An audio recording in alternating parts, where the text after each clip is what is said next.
Hey guys, welcome back to Medical Coding with Blue. So, first, I gotta say, we are over 100 subscribers as of this weekend. So, thank you so much to everybody who's subscribed, who's viewed, and thank you so much for all your support. And I thank you guys many times for just allowing me to be a part of your journey into medical coding.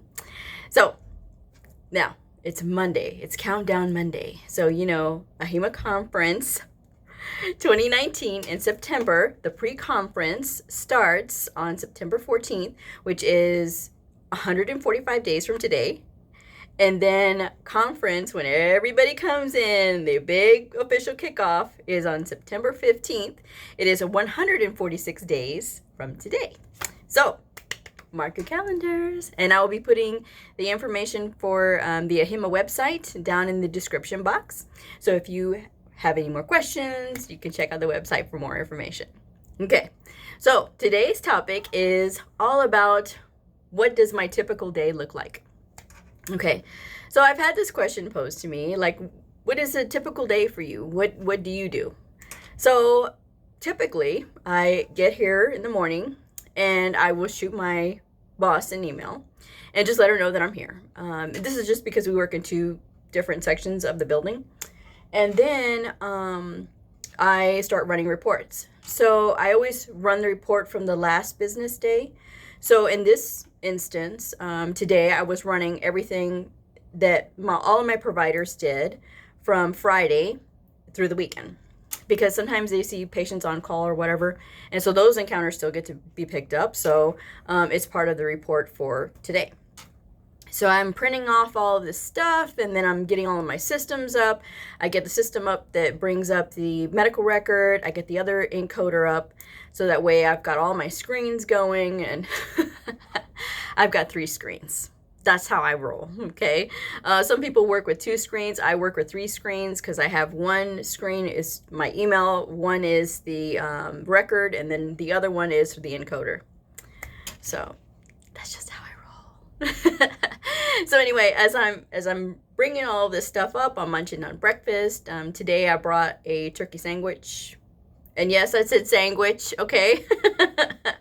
I like to keep it light in the morning. And then I drink some water as well.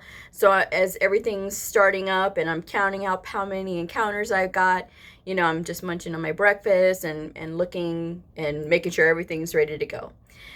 I have an open door policy. So at any time, my providers or other fellow coworkers can come in and ask me questions, even if it's techs or anybody else that has a question can come on by.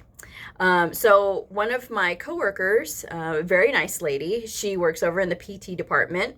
She brought over a record because she was like, this is a little confusing. So, and it was confusing the way it was documented.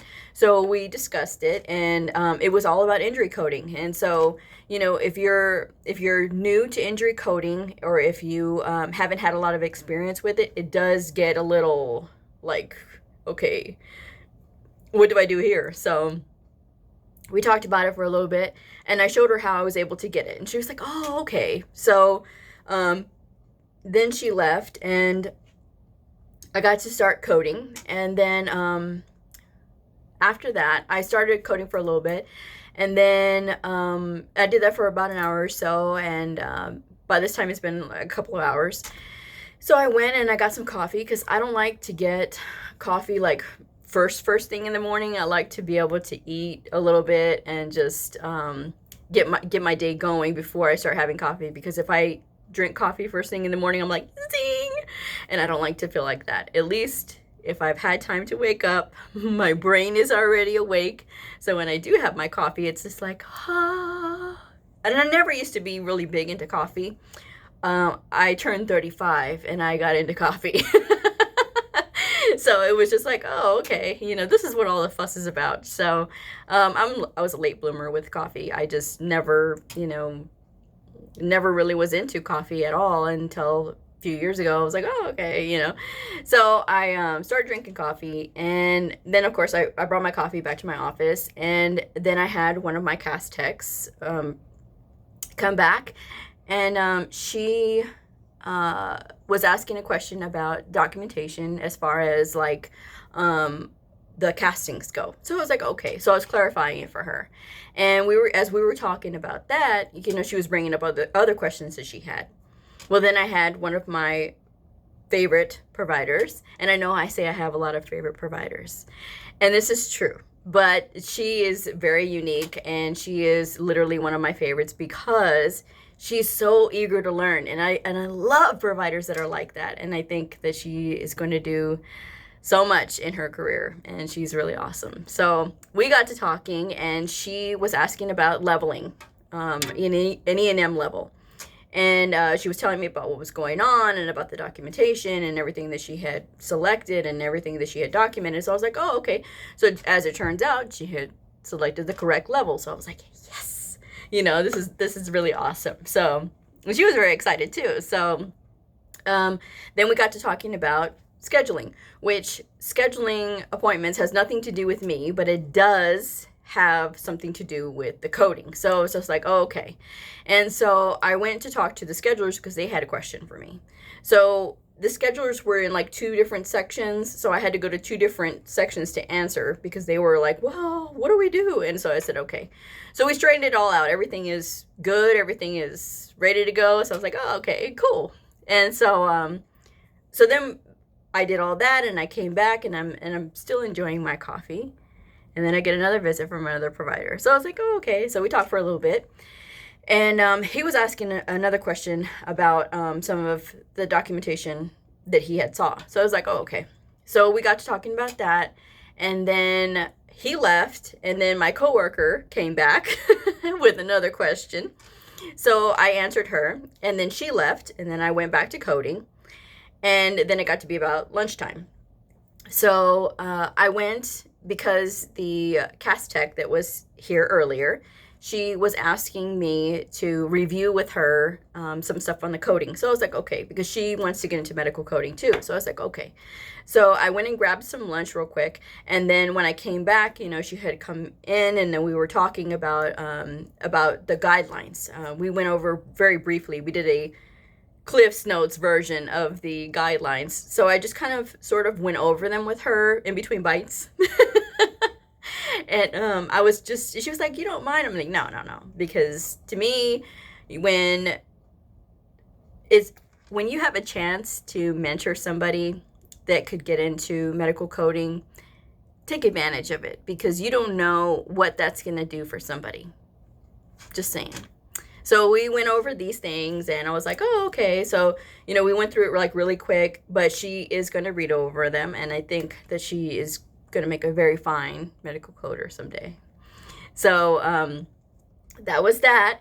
And then I went down to the refrigerator to go get some water. And when I was coming back, there was another provider who had a question. So I went and talked with her for a little bit, and we were talking about injury coding.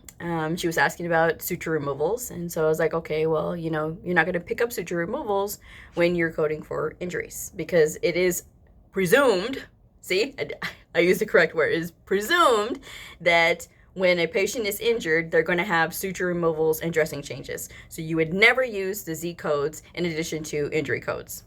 So she was like, oh, okay. So, but it was good to talk to her. And then, of course, I nearly choked because I was chewing gum. And then I don't know what happened. I was just like, you know, just coughing and going on or whatever.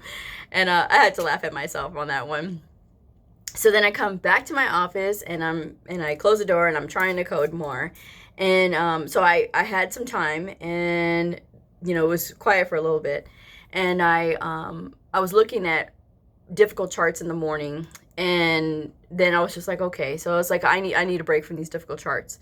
So I went to a provider whose documentation is always on point, always right where he needs to be.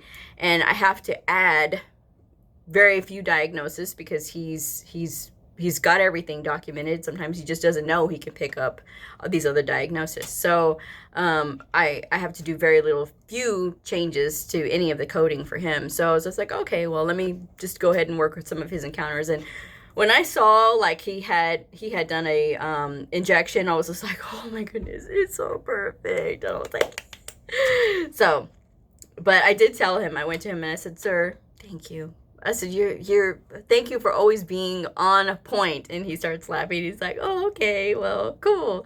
And so I come back to him, but I did ask him. I was like, do you have any questions? Are you good with everything? He's like, no, I think I'm okay with everything. So I said, okay. I said, I just want to make sure, because like you're super low maintenance, and I want to make sure that if you need any more attention, he's like, no, he goes, I think I got it. He goes, I'm glad I'm low maintenance.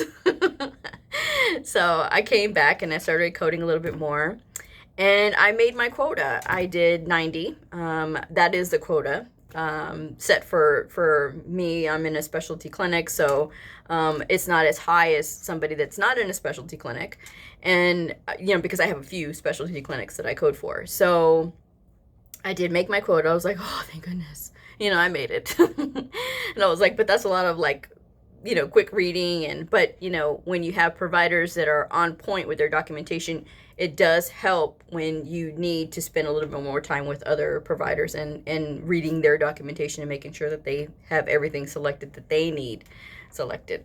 So, but yes. So I was like, oh, okay. So that was my Monday. But yes, that was it. So that's typically what I do. But something I did forget to mention, for my cast techs, because they, I did have the one young lady that came in with a question. I did go ahead and send out a coding tip of the week for my cast techs, and I hadn't been doing it. I had only been doing the coding tip of the week for my providers only, not really thinking that the techs really needed it, because their function is something different from providers.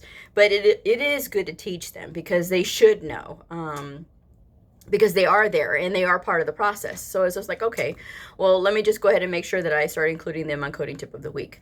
So, and even then, they may want to be medical coders someday too. So that might, whatever I tell them may help them. So I did tell them, I'm like, well, I'm going to start sending you guys coding tip of the week. This is it, just if you have any questions, and this is just for your overall knowledge. Some of this stuff may not even apply to you, and some of it may. So if you have any questions, let me know, because essentially I failed at mind reading. So I cannot read people's minds. And this is something I feel like I've been having to say the last few weeks, really, because I don't know. And if they don't talk to me, I don't know. And so I tell them, I want you guys to feel comfortable asking me questions, and if something's on your mind, let me know. And I've heard more than once that, nobody wants to be the person asking questions. But to me, it's just like, of course, there's always an element of that. And even I go through it too. But I do ask a lot of questions. And it's either a habit or it's not a habit. So I think if you haven't had an environment where it's fostered of curiosity, I think it is kind of hard. So I try to foster that environment of curiosity, that, hey, let us ask questions. Let us find out what's going on. Let's talk, So, and all the things that you can find out once you start communicating, it's amazing. I'm just saying. So that is my day today, and I'm going to go ahead and wrap this up because it's getting kind of long. So if you guys have any more questions, remember tomorrow is Q&A Tuesday. So if you have any questions, you can submit them tonight and through tomorrow, and I will include them on tomorrow's video. So if you are a medical coding student, curious about the profession of medical coding, a medical coder, provider, or a nurse, or just Joe Schmo, feel free to like and subscribe, and I will see y'all on the next video. Bye.